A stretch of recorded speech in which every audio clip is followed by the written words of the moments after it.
And now we welcome the new year, full of things that have never been.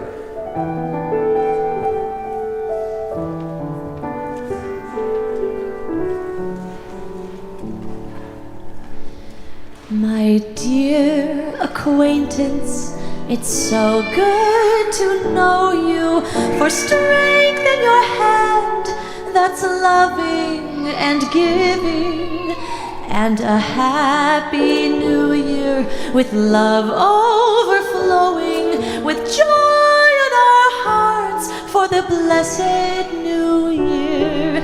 Raise your glass and we'll have a cheer for us all who are gathered here, and a happy new year to all that is living, to all that is gentle, kind, and forgiving.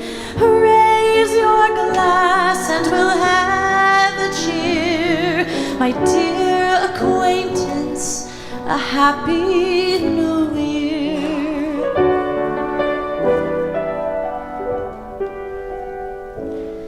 And for all of those who are hither and yonder, with love in our hearts we grow fonder and fonder.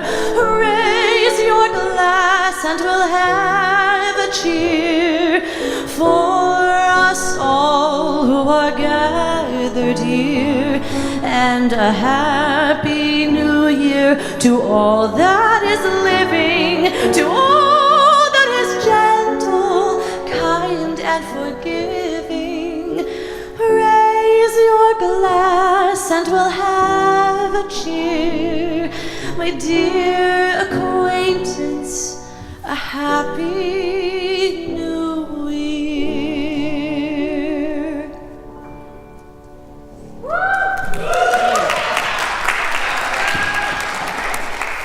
Thanks, Heather. That was beautiful. Happy New Year. Happy New Year! It's really good to see you all today. This is one of those awkward Sundays where I'm like, I don't know if anyone's going to show up today. So I'm thrilled that you're all here. Hi, Mom. This is our New Year's-ish service. We're talking today about time. Before we start, I want to just remind us that each person comes here with all kinds of needs of their own, and all of those needs are completely welcome. And if you are an infant, one of those needs is to cry, which is good. We welcome people in all of the stages of life, whatever that is. So feel free to cry, to run up and down the aisles, to do whatever it is you need to do. You are welcome here. Let's begin.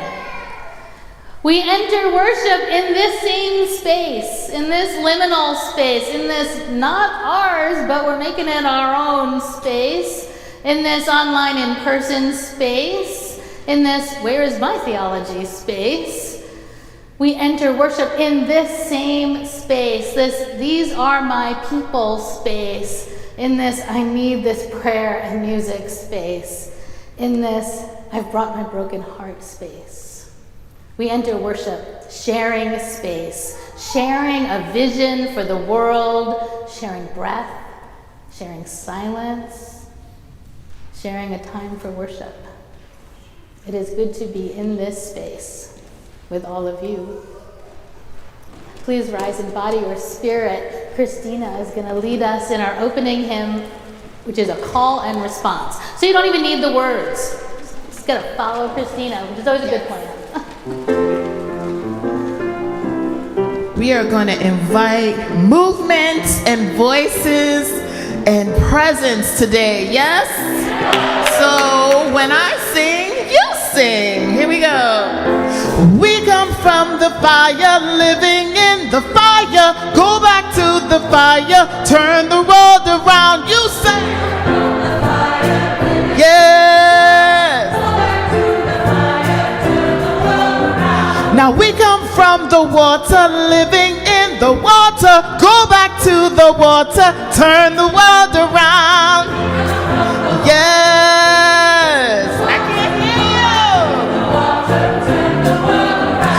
you. We come from the mountain, living in the mountain, go back to the mountain, turn the world around. Yes.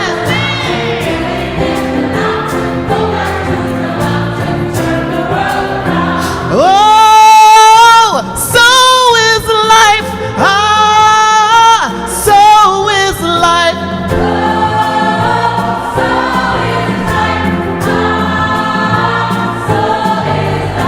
See, we one another clearly. Do you know who we are?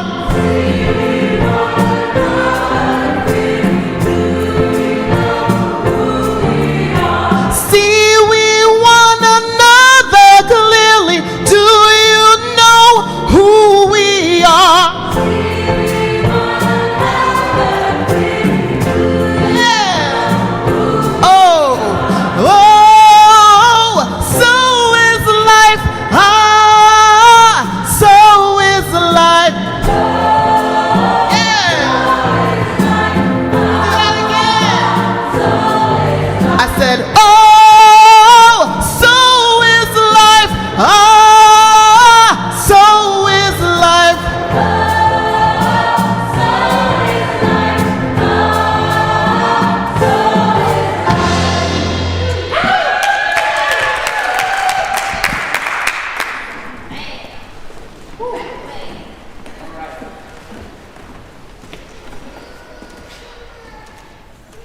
In our Unitarian Universalist community, we always begin with fire.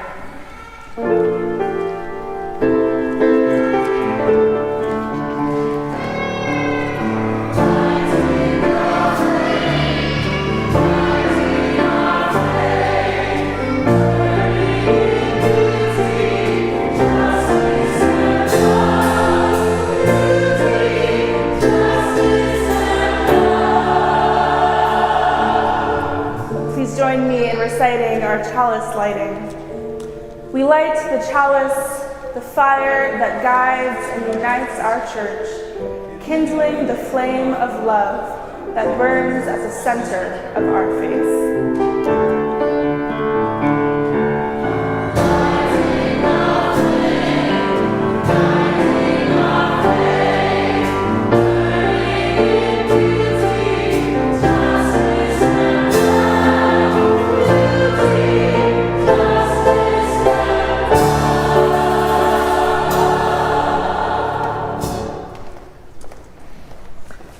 And as we also do every Sunday, please join me in reading the words of our unison affirmation.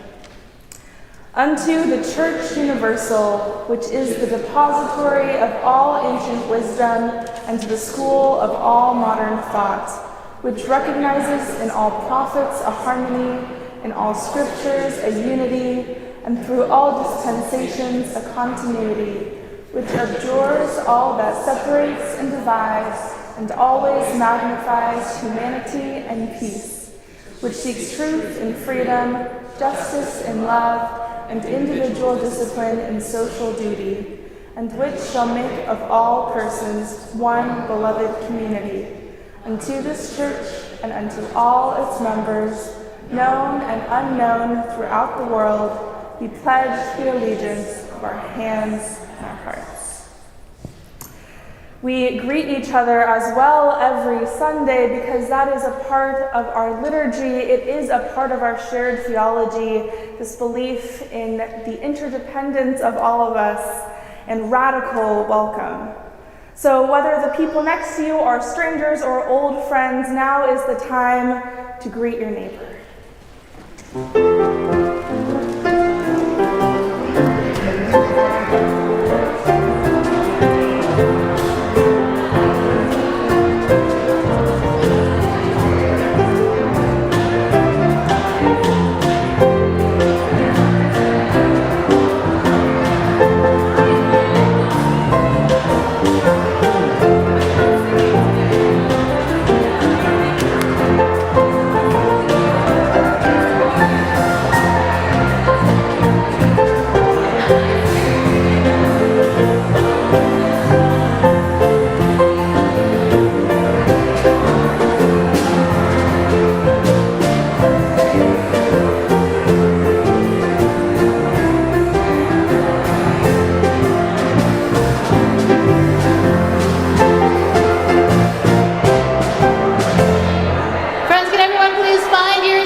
We are, of course, grounded in this space because of each other.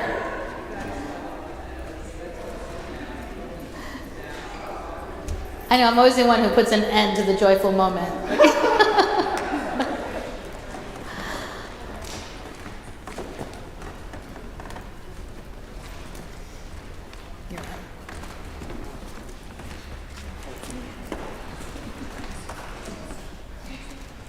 Taking so long for whoever's speaking next to talk, but that's me. We come together on this afternoon, as we so often do, in complicated times, full of loss and joy, fear and grief, celebration and reflection. Within this community this winter, we have faced profound loss. We have said goodbye to two beloved members, Marilyn Travis and Sandy Brooks. Although we enter this new year without their physical presence among us, we continue to be blessed by their memories and their impact on this community. Winter in New York is a strange time, especially this year. The solstice has passed, the days are getting longer again, the ball has dropped, the tourists have cleared, the decorations are slowly being taken down. Our city's leadership has changed, and there is hope on the horizon. But we know this is not the end of winter, not yet. The wind will still chill our bones. The icy sidewalks threaten a slip at any moment. The storm rages around us. This administration continues to threaten communities both near and far, from the ICE agents still on our streets to continued support of the genocide in Palestine, and yet it continues. Yesterday's military strikes in Venezuela are a frightening escalation of the violence that has defined this country's history, and a reminder of all we fight against as people of faith. So how do we get through the winter? This one may be harsher yet than any we have faced before. So we must wrap ourselves warmly with love and with courage, knowing that if we must face the storm, at least we are facing it together. May the sound of the chime echo in our bones and give us strength.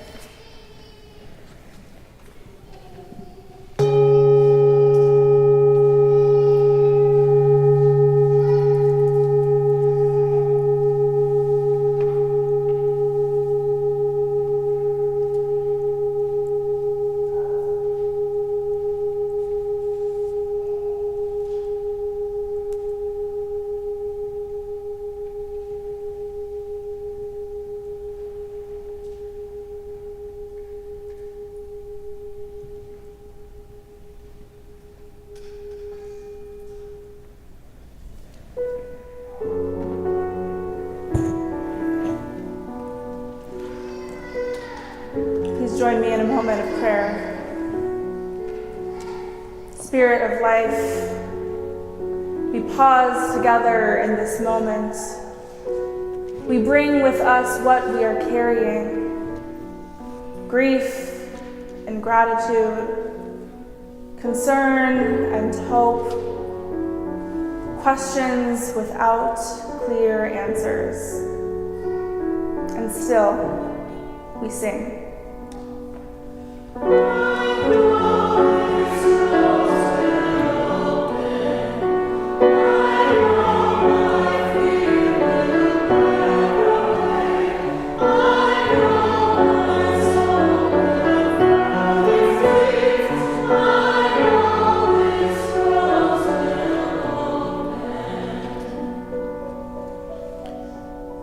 Spirit, hold us as we remember.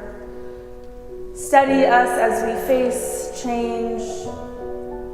Open us to the needs of one another in the wider world, and help us to sing.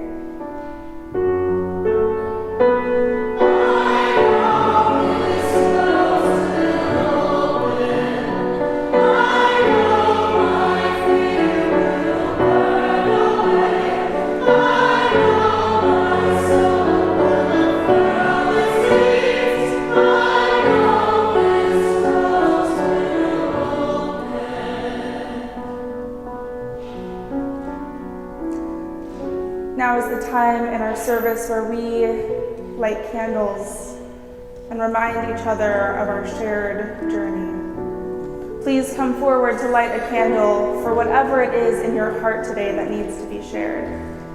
And if you're joining us online, you're welcome to light your own candle now.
Beloveds, may we be guided by love, shaped by wisdom, and grounded in our shared commitments to justice and compassion.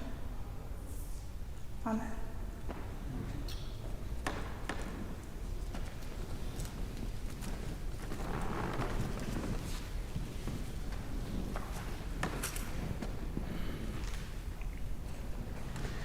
Our wisdom story today is called Father Time.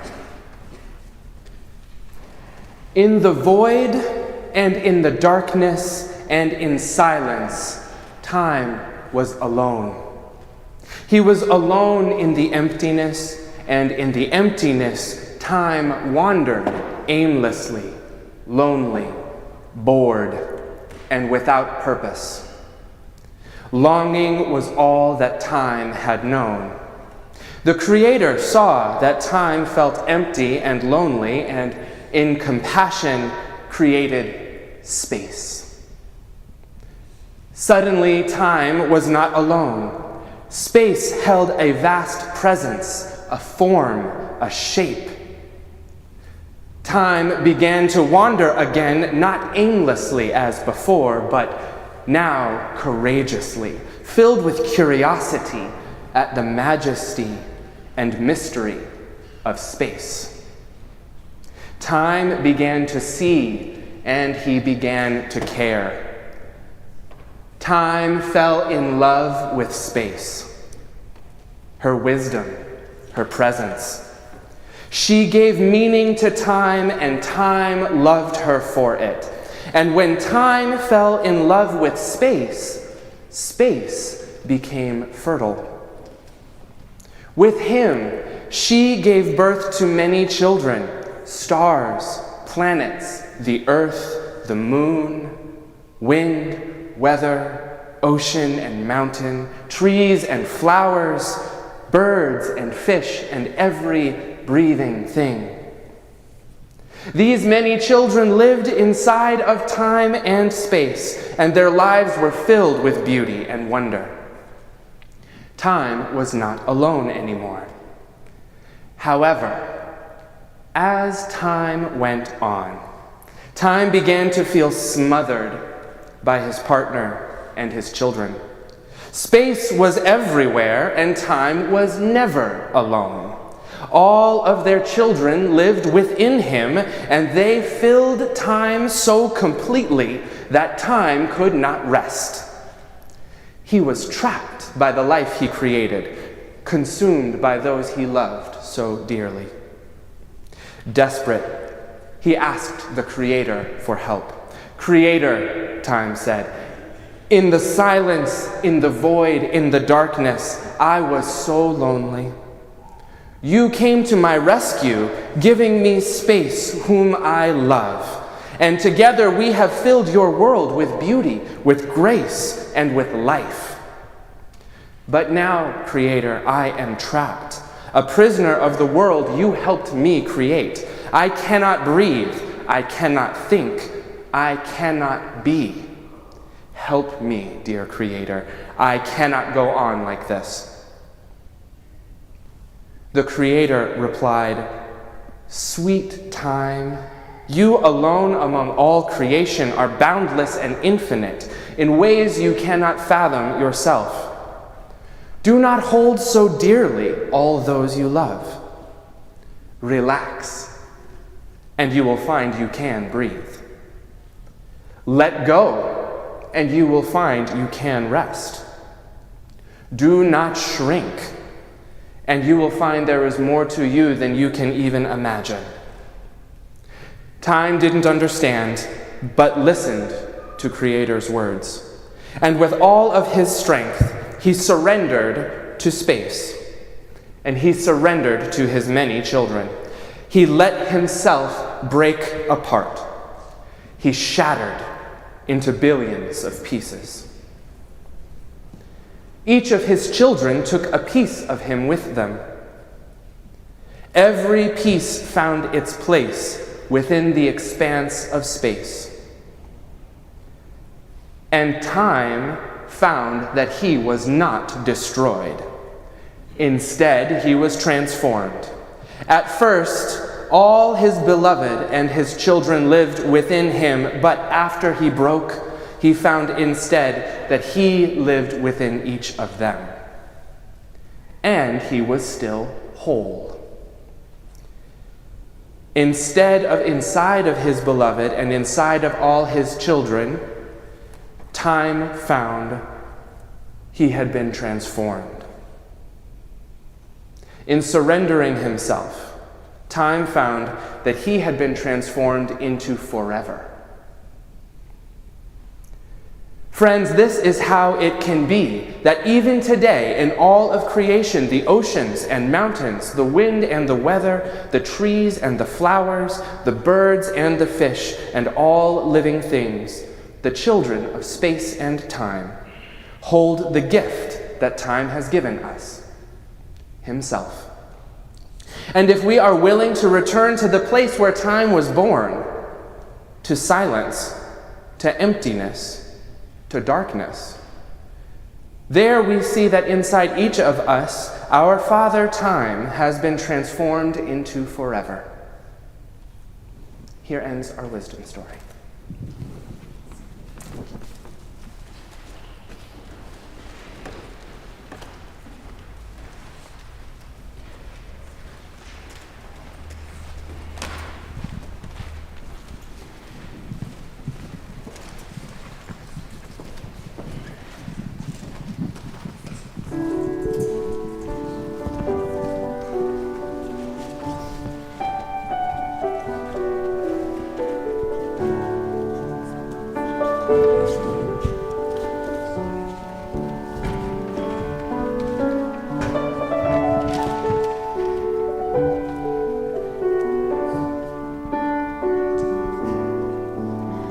Yesterday, a child came out to wonder,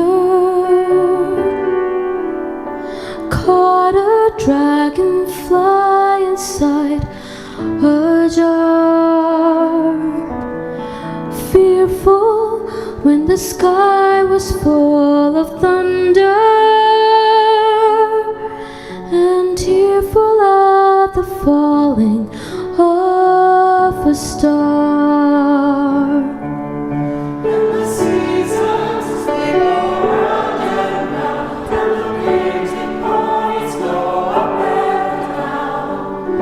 The captive on the carousel of time.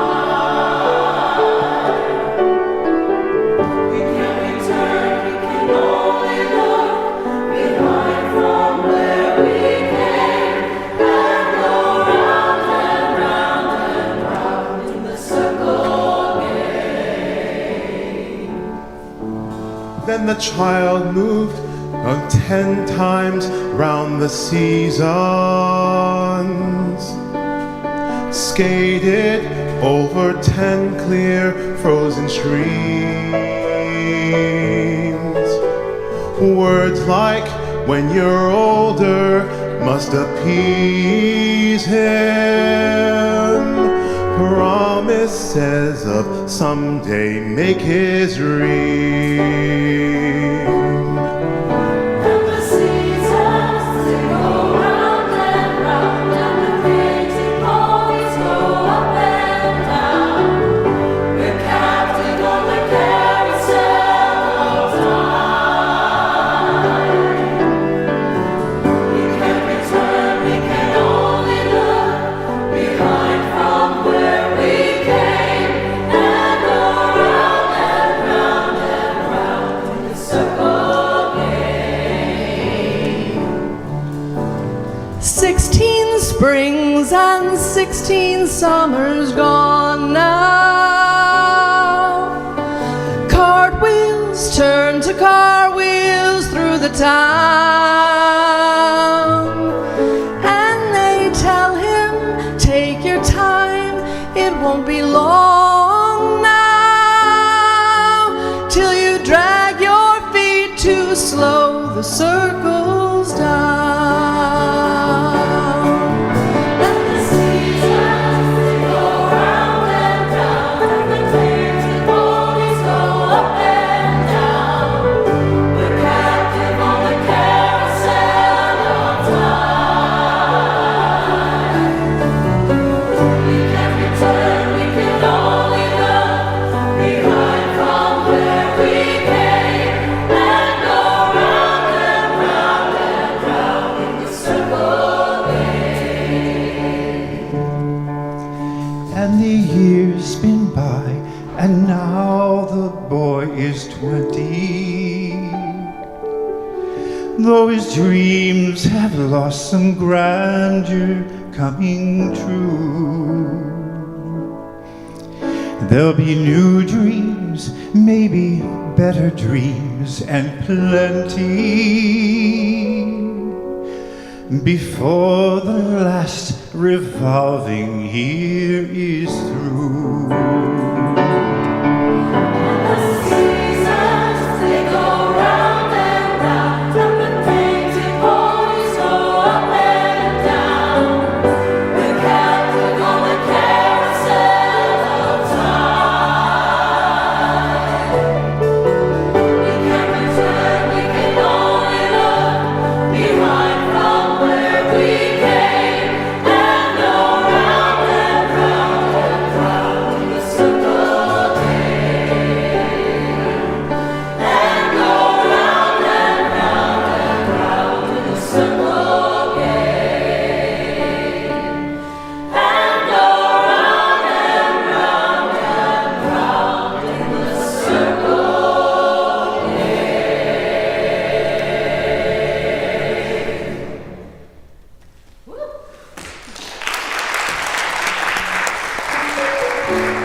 I always feel like it's really hard to follow the choir.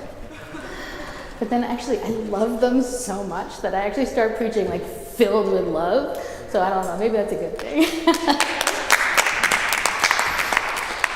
After the service 2 weeks ago, it was the winter solstice service, a small group of you came to see me with, a question or a conversation. To be clear, it was not a complaint. I was not being mistaken for customer service. It was an observation accompanied by a disappointment by at least one person. That conversation became a source of joy for me these last 2 weeks. I realized actually I'm feeling incredibly hopeful, maybe stupidly hopeful about 2026 because of that interaction. The gist of the concern was that the service was intended to lean pagan. It was a winter solstice, so we're sort of looking at the ancient solstice stories, but the closing song was decidedly Christian in the theme of Christmas. And one person noted that this church tends to be a little more Christian in general than other UU churches, which is true. Historically, this has been a Christian church with more people who identify as Christian even now than other specific non-UU traditions. There are also more Jews here than most other UU churches, and there are more Muslims here. While other UU congregations made sharp turns into atheism in the mid-20th century, a turn a lot of those churches are now reversing, this church didn't actually follow that path quite so far. So the general observation that we lean Christian is fair, as is the recognition that closing with a song about Jesus might have been misplaced. So I have taken the note. Won't do it again. But that wasn't the whole conversation. Along with the observation was a discussion about pluralism. How do we make room for pagans at Christmas? How do we make room for Muslims at Rosh Hashanah? How do we celebrate a wide variety of religious holidays without appropriating practices that aren't our own? These are living questions of our faith, and we're not going to solve them in a single conversation, or maybe ever. But those congregants stood before me wrestling with these big ideas. And that's where my joy came from. They were with me. This might sound small to some of you. It really wasn't. It wasn't to me. In so many communities, especially ones that are religious, especially ones where people have rejected one historical religious path because of abuses or even just lack of proof of life, people don't talk directly to the minister. Instead, they're suspicious of her, assuming some unkind things about her intentions, maybe based on past experience of others with similar authority. Here's how that would have gone elsewhere. The closing song is over, and one person turns to another and rolls her eyes. And the friend smiles sarcastically and says, "I know."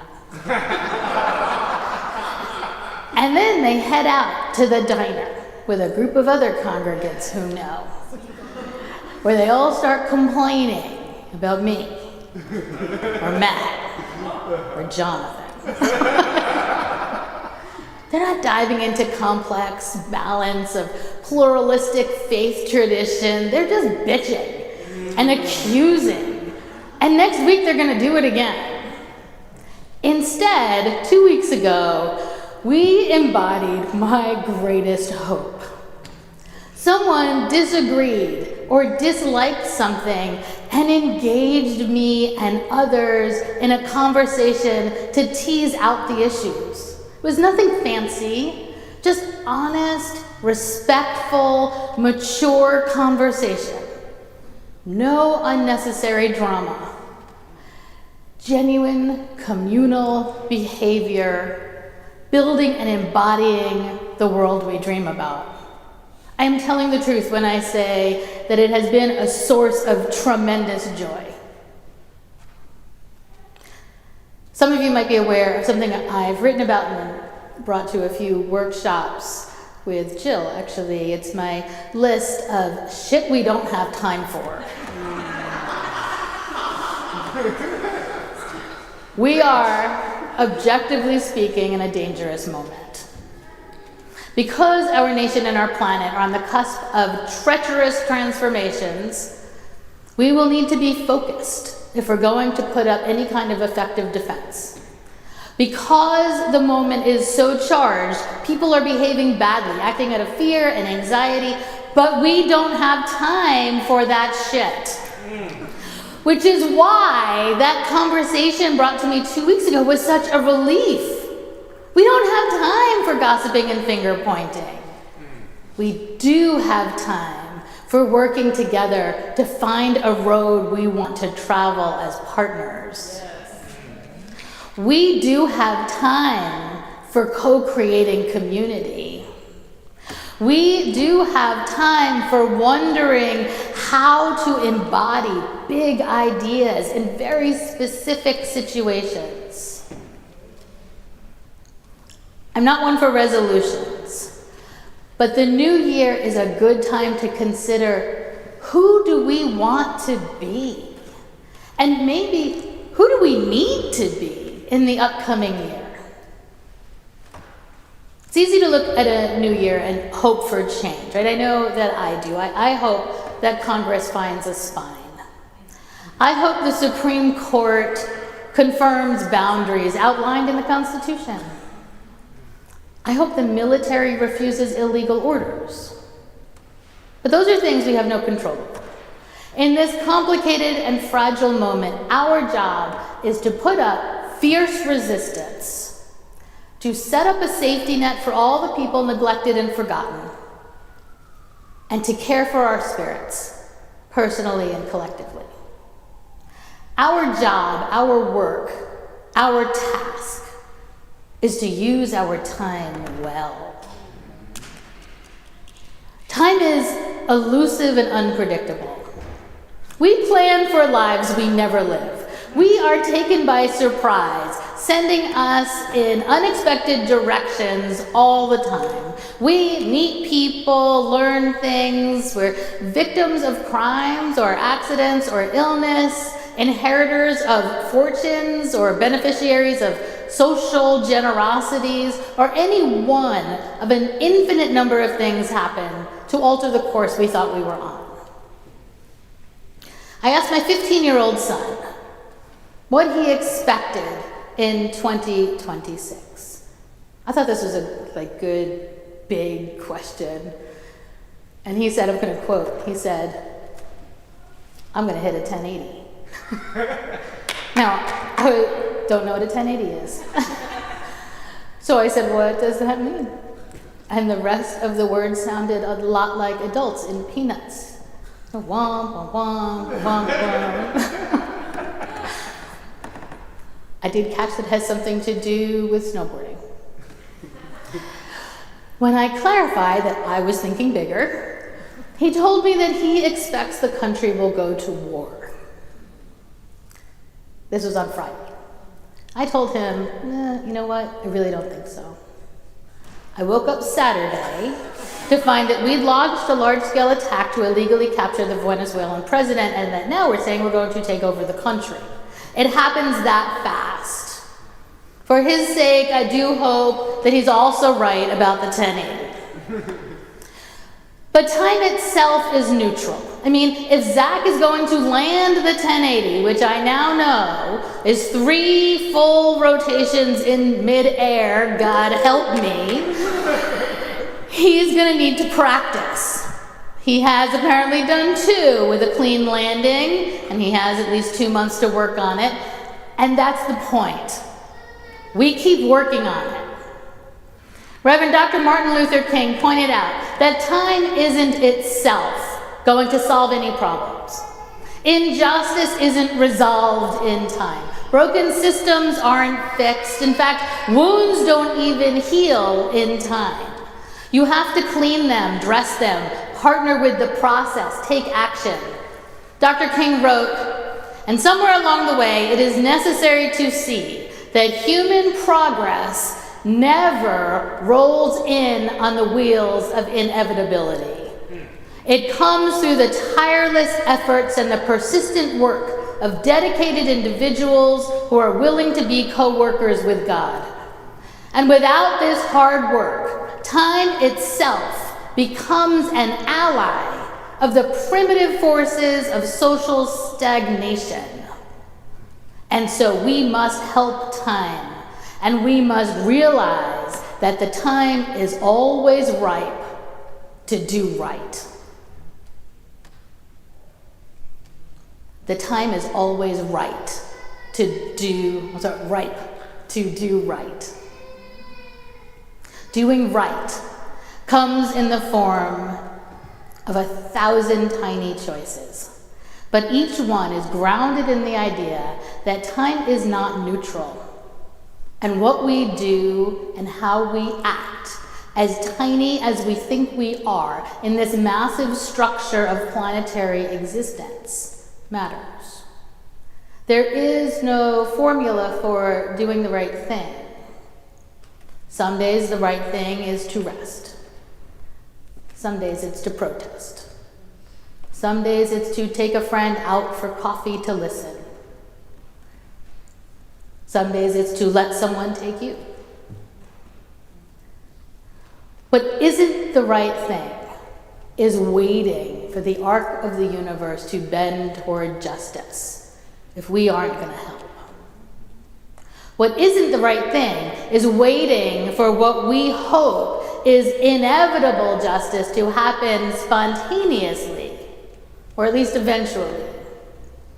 We don't have time for passive, shoulder-shrugging, empty hope. We, small as we might feel, are all we have. And we aren't enough. We have what we need to bend the arc of this complicated universe. Because the right thing is sourced by love. And we have plenty of that. Plenty of compassion and empathy. Plenty of interest in the idea of integrity, the concept of affordability, the movement for equity. We are a people of faith rooted in love. Love is, to repeat myself, at the center. And if it's not, Time will not, cannot save us. But it is. We are doing the work to ensure that it is.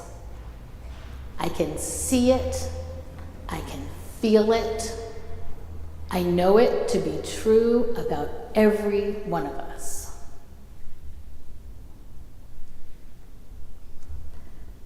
Toward the end of 1939, W.H. Auden wrote a poem reflecting on his historical moment, one that looked sadly like our own. The nations were again at war, having learned, it seemed, nothing the first time around. Hate was on the rise. There had been a Nazi rally that same year, a few blocks from here, right at Madison Square Garden. Anti-Semitism was common. Anti-black racism was entrenched, even in places where it wasn't actually the law, and in some places it was actually the law. Immigrants were marginalized, women had very few rights, and a small group of people were hoarding money, protecting themselves at the cost of everyone else. On the eve of a new decade, he starts his poem saying, "I sit in one of the dives on 52nd Street, uncertain and afraid as the clever hopes expire of a low, dishonest decade." He goes on, though, and finds himself at exactly the same conclusion I am drawing. There on 52nd Street, on the eve of a new year, a new decade, disappointed in how things were going, he wrote, "All I have is a voice to undo the folded lie, the romantic lie in the brain of the sensual man in the street, and the lie of authority whose buildings grope the sky. There is no such thing as the state, and no one exists alone. Hunger has no choice for the citizen or the police. We must love one another or die." Time is neutral. We make choices over and over again which create our reality, create the next moment, create the world in which we exist. We decide to bring our thoughts directly to the minister for an honest conversation, even if that's not the most enticing or delicious way to address the issue. We commit to the practice, the risk-taking, to reach a goal, even if it's just spinning around the air 3 times. We aid in the healing. We choose the empathetic response. We engage honestly and maturely, even when we're afraid or uncomfortable. We bend the arc toward justice because it's not going to bend itself. Because no one exists alone. Hunger allows no choice. We must love one another or die.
I love that people just know the words to that and just started singing. After service today, Jonathan and I are going to hang around for a Q&A to talk about the building for people who are interested. If you want to know what's happening and or not happening, we will be here to answer your questions. After that, if you are Gen Z or millennial, Karishma's taking you out for coffee. So follow her, maybe even during that, I don't know at what point you're all going, but anyone who would like to hang out with others in your young adult age group, coffee's on us. And so we close. May the promises we made to ourselves be kept. And may we leave from here to become the people we have told ourselves we want to be. Join me in extinguishing the chalice.